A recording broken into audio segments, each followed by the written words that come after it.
Hey guys, Thunderset here, and we're revisiting a new archetype from this new box, and it's really interesting, and it's actually pretty free to play friendly. So it's paired PredaPlants with the new super rare PredaPractice and the new ultra rare boss PredaPlant Chimera Felicia. So pretty strong little archetype, all because of this boss. He requires one PredaPlant monster and one Dark monster. Once returning, you target one monster on the field with level less than or equal to this card. He's level 7. Banish it. When this card is when an attack is declared involving this card and an opponent's face-up monster, you can activate this effect till the end of the turn. The opponent's monster loses 1,000. If that happens, this card gains 1,000, and that's pretty strong, guys. So yes, a form of monster removal and a way to swing over monsters. So this PredaPlant is really just not scared of monsters at all, and we're still even helping him out. So I'm only running one in the deck. It's free to play friendly. I'm only running 2 of the super rares, so that would probably be the hardest part to get, and it is a pretty devastating combo to pair with our rare boys. So the core is our boy Clammy here. He works as kind of like Gravekeepers, where you have him on the field, you can fusion summon using monsters on your hand or the field and bring out your PredaPlant. Or if you somehow got a counter on the opponent's monster with your Spino, let's say you use a PredaPractice to get both on the field, then you can use your opponent's monster and take him. But we also have plenty of ways. We have Polymerization in combination with Keeper of the Dragon Magic. And I only put one because this is free to play. You were able to get one for 1,000 gems. I don't know if many of you guys did, but you were able to when it was first out. Maybe you're still able to when you first get it. I'm not sure. But yeah, 1,000 gems, so he still was able to get through gems. Very good in combination with Poly. Here, these 2 traps are just counters to Witchcraft. They'll both take out Witchcraft. I prefer Karma Cut, but it's obviously the harder card to get. Very, very strong card. So all we need really are Dark monsters, guys, and we have a bunch of them. We'll start with Crimson Fox. She's of course dark.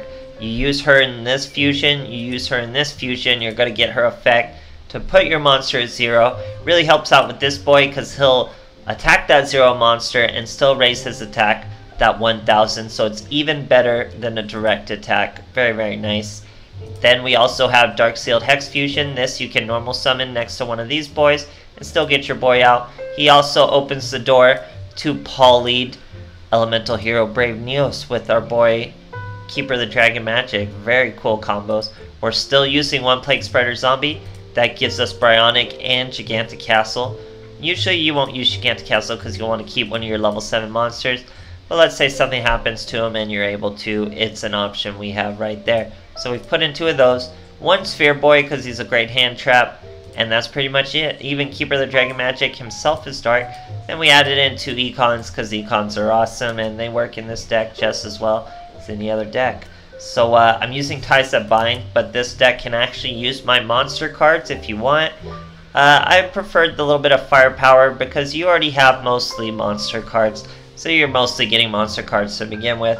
Find it's better with Ties That Bind, but try it out with my monster cards, see what you think. It's a very accessible archetype, guys. There's plenty of mini combos with this archetype.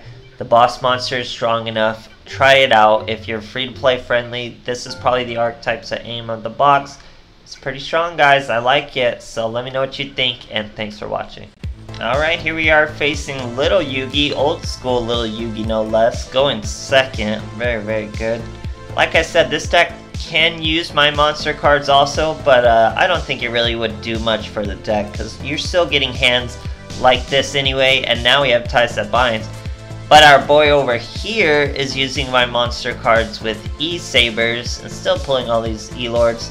Setting up on Mohu, we normal summon our little Clammy. He flips Clammy face down, but we have a Sphere Hero to protect our Clammy. Here this boy uses his Aster, searches the invocation. He's going to use that invocation. Use a Nalu from his hand to make Cactias. Can you believe this guy? So now he searches that Aster back. cannot swing because he's searched with Elemental Lords. That's great for us. We flip up our Clammy. He flips it back face down, but guess what, guys? We have 3 Clammies in hand, so we use another. We use that Crimson Fox. You know what happens when we use that Crimson Fox, guys. We get our Chimera Felicia, ties that binds. We don't banish the boy, leave him at 0, bump us up to 3,700, 300 from lethal, just over that easy little monster. Now he's switching to fire. He's summoning that Aster we knew he had in hand already. But look at who we got saving our butt. He doesn't know what's coming for him. Uses his Purgatrio. Now guys, look at this chain. Look at this chain you're about to see. He gets the Invoker back to his hand. This guy, okay, maybe he doesn't know my effect. Even if he uses his Invoker, I'm still going to get over him. So I use my effect. He chains the Invoker to my effect. That's important because we're not in the damage phase. Keep that in mind, we are not in the damage phase. So he does 1. With the 1 Invoker, I'm still over him by 200. But with 2 Invokers, he's going to be over me by almost 1,000, by about 800.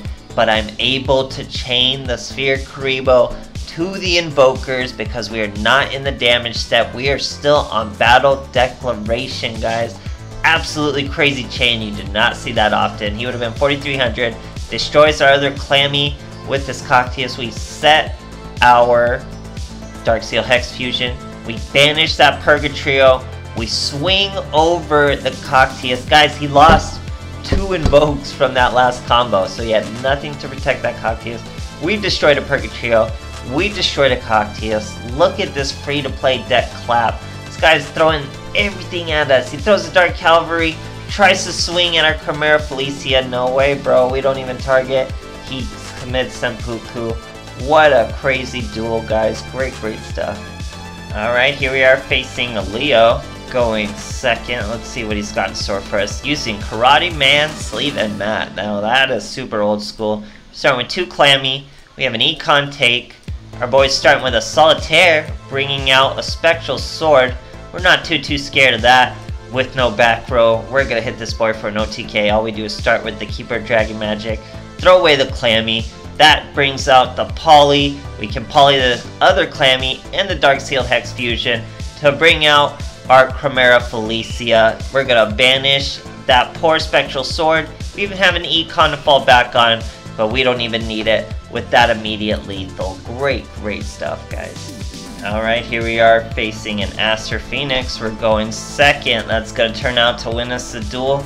You'll see why real quick. Here we go. Our boy's going first. We have a pretty good hand, all sorts of plays. He's using a Clammy of his own with a Lunalight. He's going with the full Lunalight touch of Emerald Bird. We're only borrowing Crimson Fox for a bit. We're gonna start with a PredaPlants, guys. That's 1 Spino. We search the Clammy. Now what are we gonna normal summon? We use Spino's effect. We normal summon the Keeper of Dragon Magic. Throw away the other Spino. Bring out our Poly. That's a Poly with a Clammy and a Crimson Fox. That means this poor Chimera Felicia is gonna be down to 0. Here we go with our Chimera Felicia with the Crimson Fox backup. Ties that binds. We're gonna gain 1,000, make him lose 1,000. It wouldn't really do anything because he would use his effect against us too. But then we had lethal even without that monster if we chose to banish. Just absolutely crazy stuff, guys. Alright, here we are facing a Yami-Yugi. We're going second. Let's see what our boy's got for us. He's using that old purple and black Sleeve and Mat. I've used that before. It's actually pretty cool. Our boy does not have an extra deck. Here he's going Shield Warrior into Silent Swordsman. We already have a Poly in hand, so I'm about to give him some bad news about that Silent Swordsman he's got there. We set a Darksteel Hex Fusion because he couldn't get over it anyway, and we have 2. We also have a Karma Cut and an enemy controller. We're going to normal summon our Spino, put a counter on him, flip up our boy, use his effect. That's an immediate PredaPlant. We're going to banish that little Swordsman. No Shield Warrior, no Swordsman effect for him. He ties that bind 2,600. I figured we'd give him Destiny Draw, but he doesn't use it. He's still got to have it, but no other skill. Very interesting. Sets one face down. We're going to normal summon our other Dark Sealed Hex Fusion. Ties that bind. Swing into him. It's a DD Assailant. We can't swing over her. but we can do a old school econ take to swing for lethal with that PredaPlant. Great stuff, guys. Alright, here we are facing a Jack Atlas. Everyone's jumping on those 5Ds characters because they obviously got their level cap raised, which means gems. This dude is using a Pumpkin Sleeve and Mat. That's actually pretty ballin'. So here we have a very good hand with our Preda Practice and a PredaPlant. We also have another PredaPlant, so we're just getting Preda monsters like crazy. Our opponent sets 2. Here, we're going to still normal summon another Spino, use the Poly on the Crimson Fox and the other Clammy. Now if he had a face-up monster, you know that Crimson Fox would have hit him. Here our boy's gonna Ballista Squad. It is a Shiranui. He Ballista Squads his Spectral Sword. But guess what, guys? We saved that normal summon by using that Poly. We ties that binds our Spino, and that's lethal. Great stuff. So guys, this deck is definitely free to play friendly. This boss monster is strong. The cores are accessible. The cores are viable. They're flexible. You can use it with all sorts of dark monsters. Then just tech in stuff to beat Witchcraft, and you have a key for success, guys. Try it out. Very cool archetype. Hope you guys enjoy, and let me know how it's going. Thanks for watching.